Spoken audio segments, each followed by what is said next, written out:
오늘 우리에게 주신 하나님의 말씀은 신명기 20장 1절부터 9절까지의 말씀을 한 목소리 합독하십니다. 신명기 20장 1절부터 9절까지의 말씀을 한 목소리 합독하십니다. 20장 1절입니다. 내가 나가서 적군과 싸우려 할 때에 말과 병거와 백성이 너에게 많음을 볼지라도 그들을 두려워하지 말라. 애굽 땅에서 너를 인도하여 내신 내 하나님 여호와께서 너와 함께 하시느니라. 너희가 싸울 곳에 가까이 가면 제사장은 백성에게 나아가서 고하여 그들에게 말하여 이르기를 이스라엘아 들으라.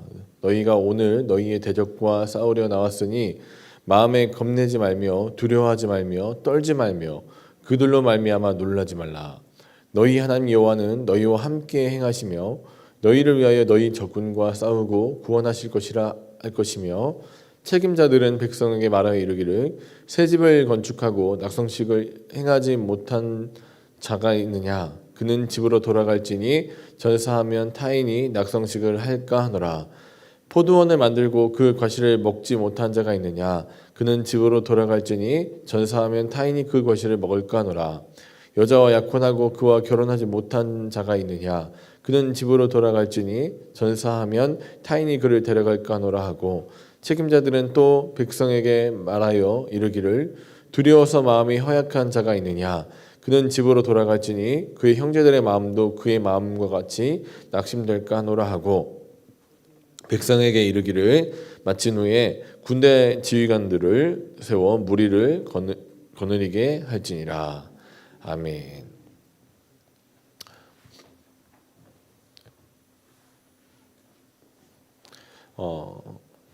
신명기 말씀 저희가 나가고 있는데요. 지금 이제 그 11장부터 해서 그러니까 10장부터 저기 계속해서 하나님께서 우리에게 명령하신 내용이 뭐냐를 봤더니 삶의 모든 영역이 하나님의 것이 되어야 한다라는 부분이 아예 안 되는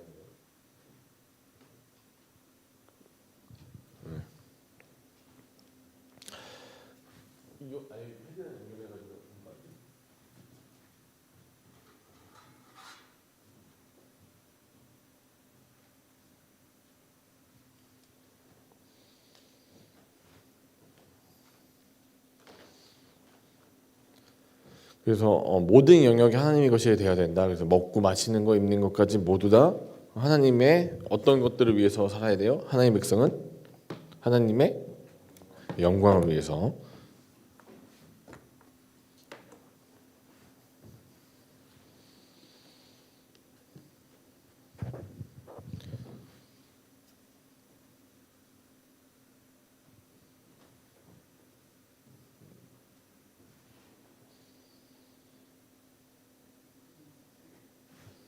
됐네요.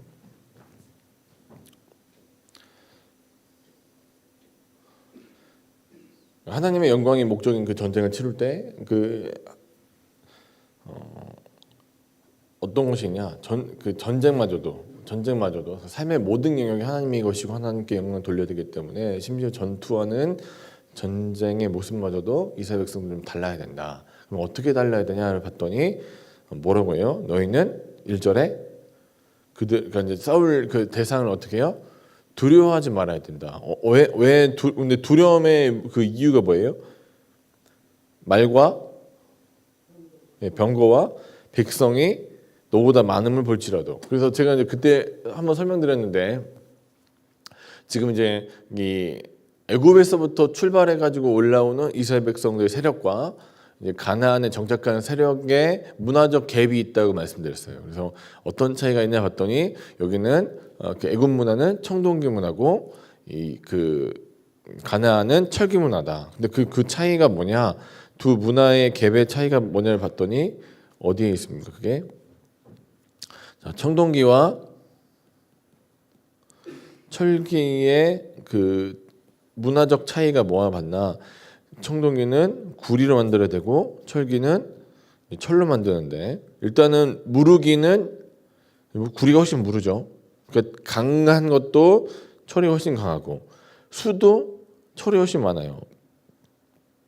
이유가 뭐냐? 그러니까 구리는 지금도 구하기 어려워요.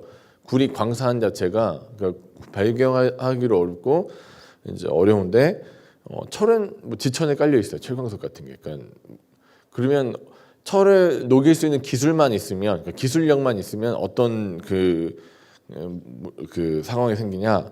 이 구리는 아무래도 문화 자체가 귀족 문화예요. 이 구리가 귀하기 때문에 전쟁에 무장할 수 있는 대상이 굉장히 적단 말이에요.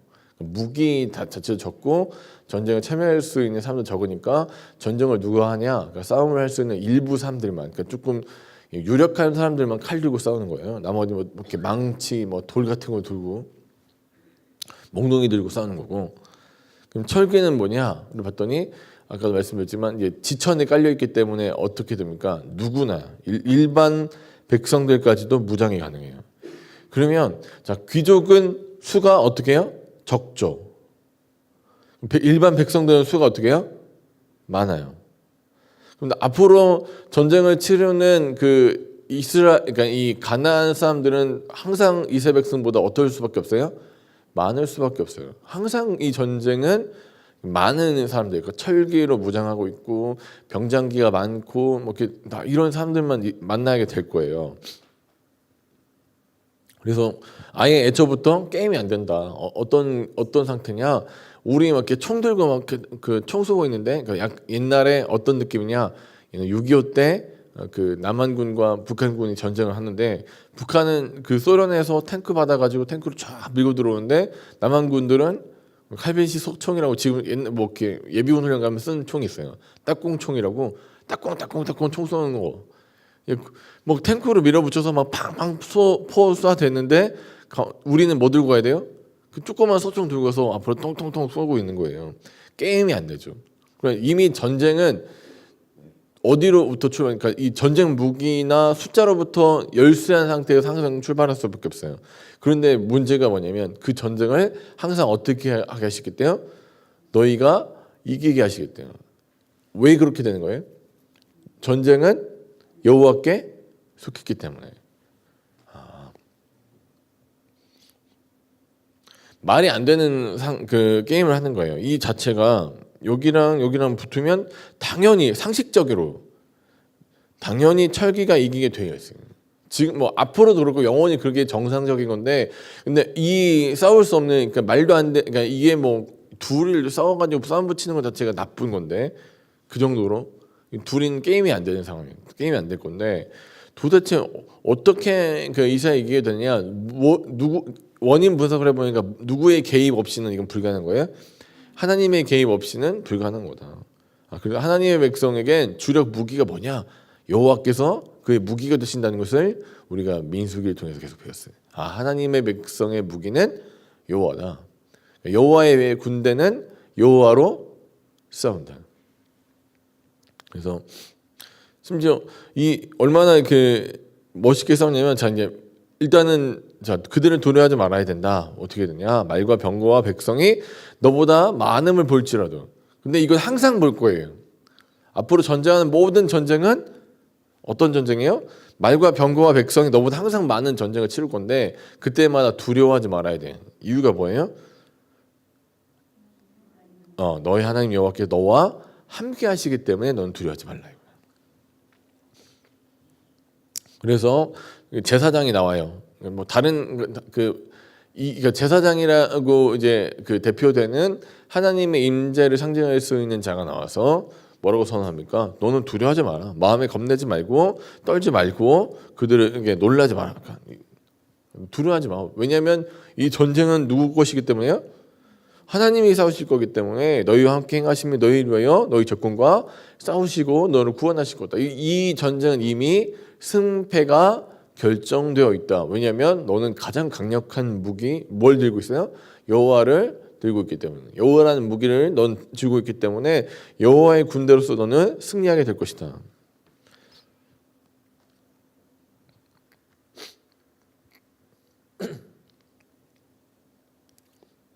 심지어 어떻게 하냐면 그 전쟁할 때 두려운 사람들 그러니까 지금 우리 8절에서 보면 마음이 허약한 자로 되어 있는 대상들 마음이 허약한 자들이 뭐냐 어떤 사람이 집을 지었어요. 새 집을 짓고 5절에 또 어떤 사람은 포도원을 만들었어요. 어떤 사람은 7절 보니까 여자와 약혼했어요. 그러면 어떻게 하래요? 집에 가 해요. 너 없어도 어떻게 해요? 이긴다고. 너 없어도 이겨. 예. 지금 어떤 상황이냐면 항상 쪽수도 저쪽이 많을 거고 무기도 훨씬 강할 건데 여기서 딱 모여서 야, 너 혹시 마음에 두려운 사람 있으면 어떻게 하래요? 집에 가, 집에 가. 이 전쟁 누가 할 거예요? 하나 여호와께서 하실 거니까 괜히 여기 있어서 백성들의 마음, 그러니까 이 전쟁은 전쟁 무기가 누구냐면 하나님에 대한 철저한 신뢰와 하나님에 대한 그 신앙으로 이 전쟁을 승리할 건데 거기에서 그 백성들 마음 이렇게 불안하게 할 거면 집에 가라 이거예요. 괜히 여기 있지 말고 그러니까 괜히 옆에 그 사람이 있어서 백성들 마음 무너뜨리고 신앙을 갖다가 놓치게 되면 가장 큰 문제가 생기기 때문에 너는 아예 그 집에 가는 거예요. 여호와에 대한 신뢰를 상실하게 만들 것 같으면 너 집에 가도 이 전쟁 누가 해요? 하나님이 하시니까 너 없어도 이기는 거예요. 이 전쟁은. 그러니까 어떻게 해요? 집에 가라 이거예요. 그리고 이사야서 65장 21절부터 23절까지 여기 보시면 이제 여기에서 어떤 구절이 나오냐면 자, 새 집을 짓고 그러니까 그 천국이 뭐냐를 얘기하는데 새 집 짓고 거기서 들어가 사는 거고 포도원 열어서 거기 들어가 거기 소살 먹는 거고 그다음에 너 약혼해가지고 결혼해서 그 부녀랑 사는 것 자체가 천국 아니겠냐 그렇게 얘기해요. 그 천국의 완성된 모습을 얘기할 때 이사야서 65장에 그러니까 근데 그 천국을 그게 천국을 누려야 되는 건데 그 천국을 못 누리고 마음에 샬롬 없는 사람들이 생기겠죠. 아 나 뭐 이렇게 해놨는데 그러니까 지금 천국을 누리려고 새 집도 지어놓고 이 땅에서 그러니까 하나님 나라를 누리면서 그 행복한 완성을 취하기 위해서 뭐 구약 시대에는 이 천상 천국에 대한 개념 자체가 별로 없으니까 이 땅에서 하나님의 은혜 가운데 샬롬을 누리고 잘 사는 걸 하나님 나라라는 개념을 갖고 있어요. 근데 그 개념 안에서 자 새 집 지어놓고도 뭐 그러니까 천국을 못 사는 사람들 있죠. 너 마음에 천국이 없으면 아예 여호와께서 지금 치르신 이 전쟁은 하나님의 전쟁이고 천국의 전쟁이기 때문에 너 마음에 천국 없으면 아예 어떻게 해요? 싸울 생각도 하지 마. 너 없어도 여호와께서 충분히 승리하게 하실 거야.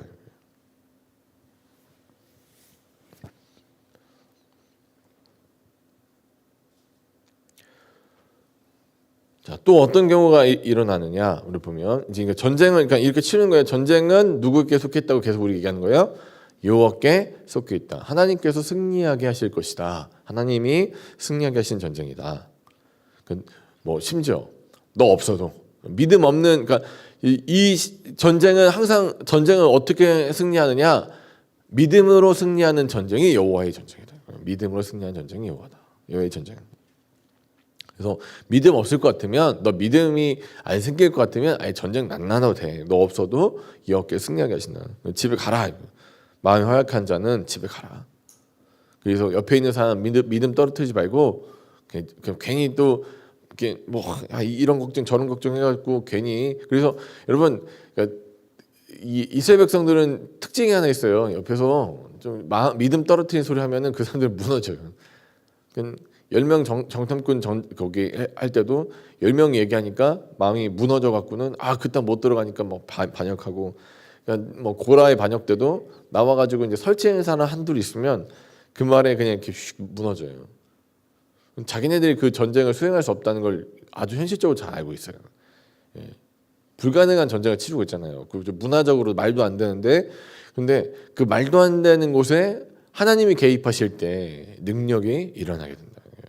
우리가 의지하는 것은 지금 현재의 상황이나 여건이 아니라 지금 우리 왜 기도하는 거예요? 우리의 삶에서 불가능한 영역, 우리의 삶을 이겨낼 수 없는 영역에 누구의 간섭과 개입을 요청드리는 거예요?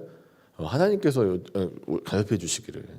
하나님 이 싸움 내 힘과 능력으로 안 되는데 주님께서 개입해 주시면 가능할 것 같습니다. 도와주십시오. 전쟁은 여호와께 속해 있다는 말은 그거를 어떻게 하는 거예요? 말로만 이렇게 전쟁은 여호와께 속했어요. 찬양 부르고 전쟁은 여호와께 속했어요. 그냥 이렇게 입으로 떠드는 게 아니라 어떻게 하는 거예요? 삶으로 정말로 실천하는 것은 그걸 정말로 실제로 믿는 것이다. 여호와께 속했으니까 어떤 때는 마음에 두려움이 있어요. 걱정이 있어요. 당연한 거예요. 그러니까 현실의 눈이 아니라 실상의 눈으로 정말로 하나님이 원하시는 그러니까 현상을 보는 게 아니에요. 자, 그리고 이제 이거 전쟁을 치는 수행 방식에서도 하나님의 백성은 좀 뭔가 차이가 있어야 된다. 그래서 어떤 성읍을 점령할 때 먼저 이제 하나님의 샬롬을 선포해요. 자, 우리가 너희와 전쟁할 것이 아니지 않냐. 그래서 먼저 화평을 선언합니다. 우리 뭐 화친하자. 그러니까 사이좋게 지냅시다. 얘기했는데, 근데 이 사람들이 그러니까 두 가지 케이스가 있어요. 첫 번째 케이스에서 만약에 화평을 얘기했을 때 화평으로 화답하면 어떻게 합니까? 너를 향하여 혐오를 열거든 그 모든 주민에게 조공을 바치고 너에게 조공을 바치고 너를 섬기게 할 거다. 전쟁하지 말래요. 네가 화평을 얘기했을 때 따라오면 전쟁하지 마라. 두 번째 케이스가 있어요. 근데 만약에 화평을 얘기했는데 거부해요. 그때는 어떻게 해요? 전쟁하는 거죠. 싸워서. 근데 그 전쟁을 수행하는 방식도 두 가지 케이스가 있는데 첫 번째가 13절부터 15절까지 멀리 있을 때는 어떤 식으로 하냐면 자, 여호와께서 너에게 그 성읍 너에게 넘기실 거니까 13절에요. 너는 칼날로 그들 안에 있는 남자는 다 쳐 죽이고 그러니까 남자는 다 죽이고 어떤 거는 탈취할 수 있어요. 여자와 아이들과 그다음에 가축들과 성읍 가운데 있는 모든 것을 너희를 위하여 탈취물로 삼으실 거예요. 그건 네가 가질 수 있어요. 그런데 이제 케이스가 다른 케이스. 가까이 있을 때, 그러니까 멀리 있을 때는 남자는 다 죽이고 나머지 이제 그 노략물들은 탈취할 수 있다. 근데 만약에 어떤 경우에 그 성읍이 가까이 있을 때는 어떻게 해야 돼요?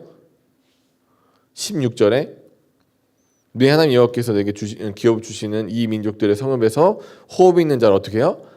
하나도 살리지 말라라는 거예요. 이거를 하렘 전쟁이라고 해요. 진멸하는 전쟁이라는 뜻이거든요. 그럼 우리 생각하기에 하나님 사랑의 하나님이라고 하셔놓고는 다 죽이라고 하시네.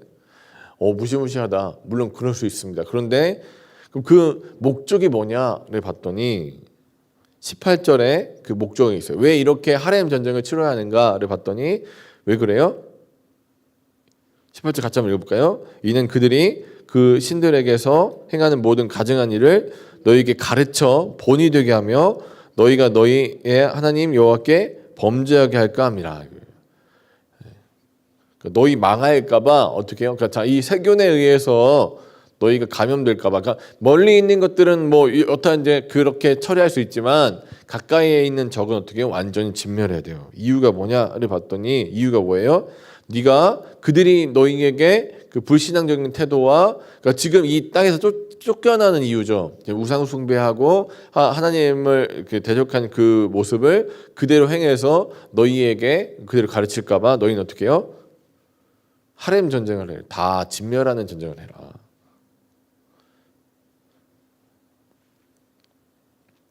자, 그러니까 이걸 보면서 우리가 하나님이 잔인하다라고 볼 게 아니라 어떻게 하나님이 이스라엘 백성들을 어떻게 생각하신다고요? 정말 사랑하시는구나. 정말 사랑하시는구나. 오염되면 안 되기 때문에 정말 특별히 이스라엘 백성들을 사랑하시는구나.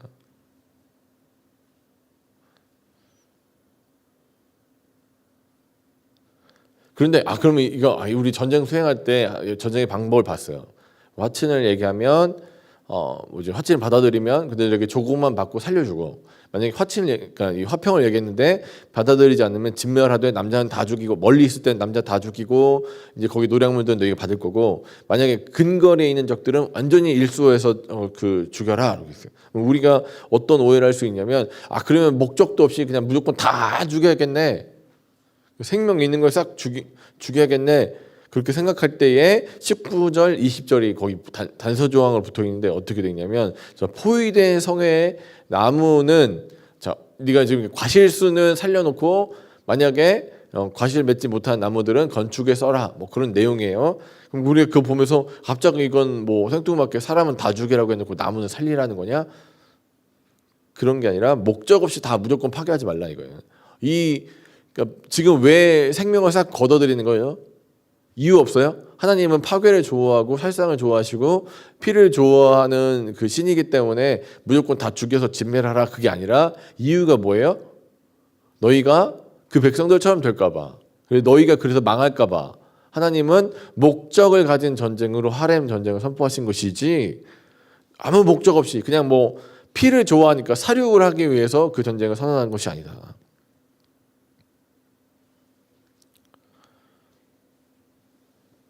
그게 19절과 20절에서 등장하는 그 포위된 성의 나무에 관련된 내용들이에요. 그럼 이 모든 전쟁, 그러니까 이 목적의 전쟁의 목적, 전쟁을 수행하면서 그러니까 하렘 전쟁을 치러야 되는 이유는 18절이다. 왜 그렇게 진멸해야 하는가? 진짜로 오염되지 않기 위해서. 오염되면 뭘 상실해요? 거룩을 상실하게 되고. 하나님의 백성이라는 증거는 어디서 나와요? 그들의 거룩함을 통해서 등장하는데, 그걸 놓치지 않기 위해서 하나님은 어떻게 철저하게 그들을 진멸하라고 명령하시는 거죠.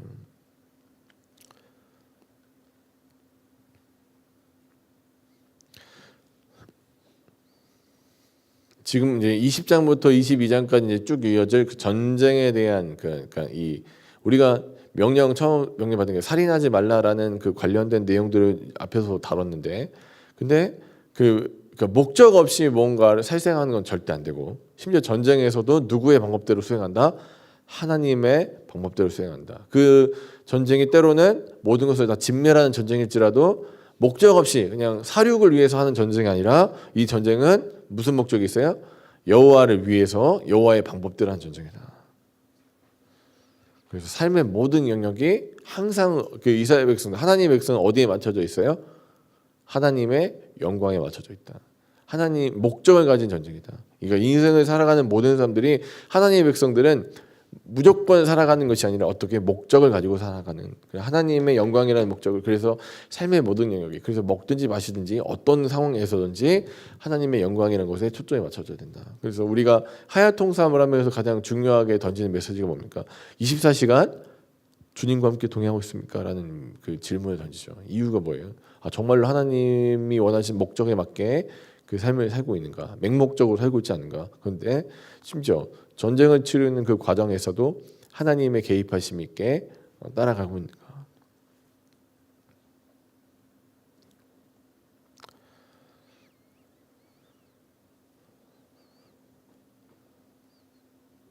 사랑하는 여러분, 어떤 모습이든지, 그러니까 어떤 그 양태를 가지고 있든지 간에 우리는 인생의 수많은 전쟁과 같은 삶을 겪어야 합니다. 그 전쟁에서도 항상 우리가 두려워하지 않고, 그러니까 우리의 상태나 우리의 상황을 보는 것이 아니라 우리와 함께 하시는 여호와를 의지할 때 우리는 그 전쟁에서 승리하게 될 것입니다. 그런데 그 방법을 치르는 그 형식도 항상 여호와가 함께 하신다면 어떻게 돼야 돼요? 여호와의 방법대로 해야 될 것이다. 그래서 설명드리는 거는 항상 임마누엘은 어떤 거랑 같은 뜻이라고 했어요. 거의 코람데오랑 같은 뜻이다. 그래서 하나님이 우리와 함께 하신다면 우리는 하나님 앞에서 살게 되는 것이기 때문에, 누구의 명대로, 그냥 하나님이 내가 내 마음대로 해도 되는데 내 마음대로 막 하는데 하나님이 함께 해주셔가 아니라, 자, 임마누엘이라는 고백을 드릴 때는 반드시 누구의 뜻대로 살아가는 거예요? 하나님의 뜻대로 살아가게 된다. 그건 심지어 전쟁을 치르는 삶의 어느 소소한 영역까지도 다 하나님의 것으로. 그래서 임마누엘은 항상 코람데오다. 그래서 오늘도 하나님 우리와 함께 하십니다라는 고백을 드려요. 그게 얼마나 위로가 됩니까? 전쟁을 치르는데 하나님이 우리와 함께 하신대요. 너무 감사해요. 그런데 그 임마누엘은 항상 누구와 함께요? 하나님 앞에서 사는 삶이 있다는 것을 기억하면서 오늘도 임마누엘 하시는 하나님을 발견하시고 그 하나님 앞에서 코람도의 삶을 사시는 사랑하는 저 여러분 되시길 주님 간절히 축원합니다. 기도하겠습니다. 하나님 참 감사드립니다. 우리의 모든 삶의 영역에 전쟁과 같은 삶을 살 때에도 여전히 우리와 함께 하시는 하나님, 이 적군이 우리보다 수도 많고 무장도 훨씬 강할지라도 우리와 함께 하신 그 하나님으로 말미암아 우리의 인생이 살게 됨을 고백드립니다. 주여, 이 시간도 인생의 수많은 전쟁을 치러낸 사랑하는 주의 백성들 가운데 함께 하셔서 주님 동행하시는 그 주님을 발견하게 하시고, 문제보다 더 크신 주님, 상황보다 환경보다 더 크신 주님, 전쟁을 승리로 이끌어 주실 그 주님을 더욱더 의지하고 나가는 주의 백성들에게 인도하여 주시옵소서. 우리와 함께 하시는 주님을 발견할 때에 우리의 생각과 우리의 방법대로 취하는 것이 아니라 하나님의 뜻을 묻고 하나님께서 원하시는 방향대로 우리의 삶을 올려드릴 수 있는 주의 백성들에게 항상 인도하여 주시옵소서. 감사드리고 예수님 이름으로 기도합니다. 아멘. 하늘에 계신 우리 아버지, 이름이 거룩히 여김을 받으시오며 나라가 임하시오며 뜻이 하늘에서 이룬 것 같이 땅에서도 이루어지이다. 오늘 우리에게 일용할 양식을 주시옵고 우리가 우리에게 죄 지은 자를 사하여 준 것 같이 우리 죄를 사하여 주시옵고 우리를 시험에 들게 하지 마시옵고 다만 악에서 구하시옵소서. 대개 나라와 권세와 영광이 아버지께 영원히 있사옵나이다. 아멘. 주여